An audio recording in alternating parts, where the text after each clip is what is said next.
Good morning, colleagues. Sorry we couldn't be here, but we made other commitments a while back. With the help of our local techno whiz, Nicole, we have created this video as an introduction to the work that we will be doing in Lead Team around differentiated instruction. As we begin to implement Alberta Education's Setting the Direction initiative, it is critical that teachers use a differentiated instruction approach to teaching and learning. Over the past several years, educators have been focusing on student learning versus teaching. The term differentiated instruction does not imply that it is only about teaching. In fact, the whole purpose of differentiated instruction is to make learning accessible for all students through thoughtful and purposeful planning, instruction, and assessment. In order to support teachers in differentiated instruction, as leaders, we need to deepen our understanding of this aspect of teaching. To this end, Learning Services has designed a process that demonstrates differentiated instruction and uses the critical thinking model. It is our hope that this process, in turn, may be used with school staffs. Diane, can you please talk about the process we will use to do this work? Yes, I'm glad you asked, Leah. Through a process of critical inquiry, each of you will be engaged in an in-depth examination of one aspect of differentiated instruction, and upon completion will present your findings to the rest of Lead Team. During the process of inquiry, you will also make note of look-fors that you might see in a classroom as evidence that differentiated instruction is occurring. The look-fors will all be amalgamated into a differentiated instruction look-fors document, which administrators could share with teachers and use during walkabouts. In our efforts to differentiate the content, process, and product of the inquiry, each of you will need to determine a few things. First of all, you will need to select a critical challenge that is suitable for you. Criteria for a suitable critical challenge might be that it addresses an area of need for your school and the topic interests you. Next, by reflecting on which type of group you learn best in, you will determine if you will work alone or with a group of people. Emily will walk you through the grouping process when you get to this step. Once your group has been determined, you'll need to decide the process that your group will work through to address the critical challenge. And finally, you will need to determine how you will present your learning to the rest of Lead Team. At this point, it's a bit premature to be thinking of the presentation for Lead Team, but Leah, could you speak to the requirements for the presentation? Absolutely, Diane. Because we want this process to be valuable and a possible resource for administrators to use with their staffs, and because this is our first attempt, we have built in some requirements that are designed to purposefully reflect on and enhance the process. So, during the presentation, you will share additional questions that helped you uncover the essential question, tweaks to existing questions that would make them better, and additional resources that would support further learning. During the presentation, you will model the critical thinking approach by supporting your answer in light of the criteria you identified and the evidence from your learning. Additionally, your presentation should be a maximum of 10 minutes and in the format of your choice. Diane, as our resident critical thinking expert, can you please talk about how we design the critical challenges? I'd love to. Determining the essential learnings of a unit of study is a critical first step to planning. After the essential learnings are determined, framing them as essential questions provides a basis for inquiry. In that light, we wondered what essential questions around differentiated instruction would provide significant value for you. So, we considered the data we had gathered. It wasn't much, but it was something to start with. We looked at the results of the self-assessment questionnaire you completed in September. Remember the one where you were asked to rate where you considered your staff to be on different aspects of their instructional approach? You were asked to rank the top 3 areas that you would like Learning Services to focus on. Based on your rankings, we identified the top 4 priorities. These 4 areas represent the first 4 critical challenges that we designed.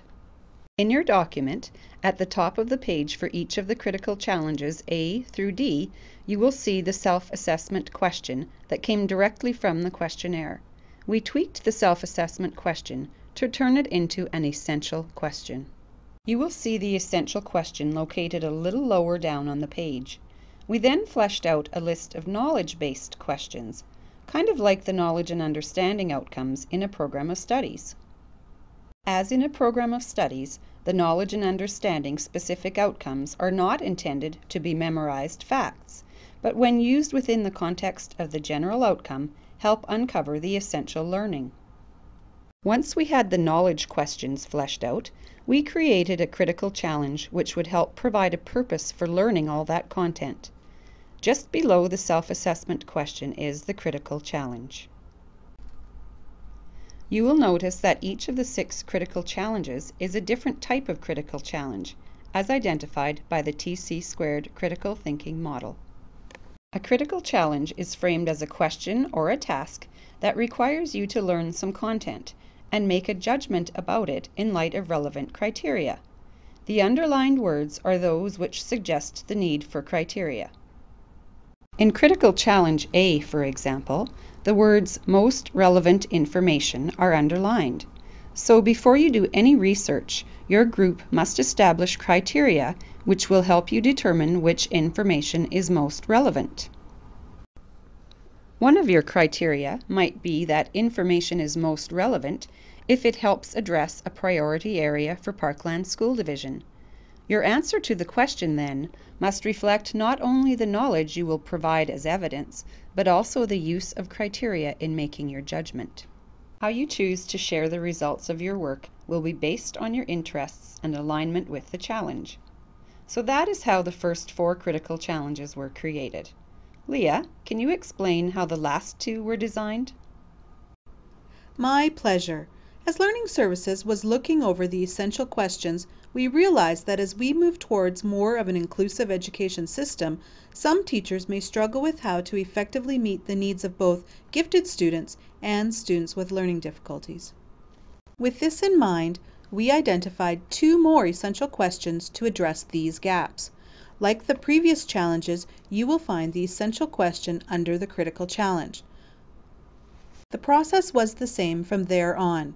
We identified what knowledge was needed to answer the essential question, and then created a critical challenge to set the purpose for inquiry.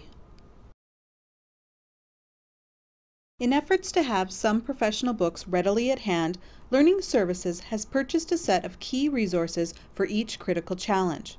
As you do your research, if you come across other valuable resources like books, websites, people, please list them at the bottom of the page of your critical challenge.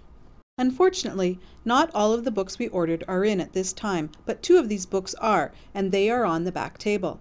For the duration of our work on the critical challenges, we ask that the books remain here at Central Office so they will be available for you at the next lead team meeting. However, as a bonus, when we have completed this process, there will be 6 draws and the lucky winners will each receive a set of books for their school. Now, I bet you are asking yourself, how much time do we have to do this? Well, Diane, since you are so task-oriented, why don't you talk about timelines? I thought you'd never ask. We are estimating that it will take about 3 lead team meetings to complete the critical challenge and plan the presentation. We will monitor the groups, and if you feel you need more time, we will adjust the timeline. As for group sizes, remember that groups of more than 5 tend to be less effective than groups which consist of fewer than 5 people. So, if 8 people choose to work on Critical Challenge A, for example, please consider splitting into 2 groups of 4, with each group then doing their own thing with the critical challenge. Just a reminder, if you learn better alone, you do not have to work in a group. Your task today is to select your critical challenge, create your groups, and assign roles and responsibilities of your group members. You can also co-create the criteria for judgment for your critical challenge and look through the 2 books that are here. Leah, is there anything else people need to know? Thanks, Diane. One last thing. IT will create a collaboration site on Inside PSD where you will find an electronic copy of the document in front of you. The intention is this will be a living document where you can tweak and add questions and list any additional resources you would recommend. Collaboratively, we can make this an even better process.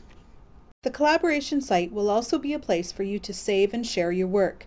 If your final presentation is digital, please save it here as well. Now, we are going to hand it over to Emily to answer additional questions and to facilitate the grouping process. Thanks, Em!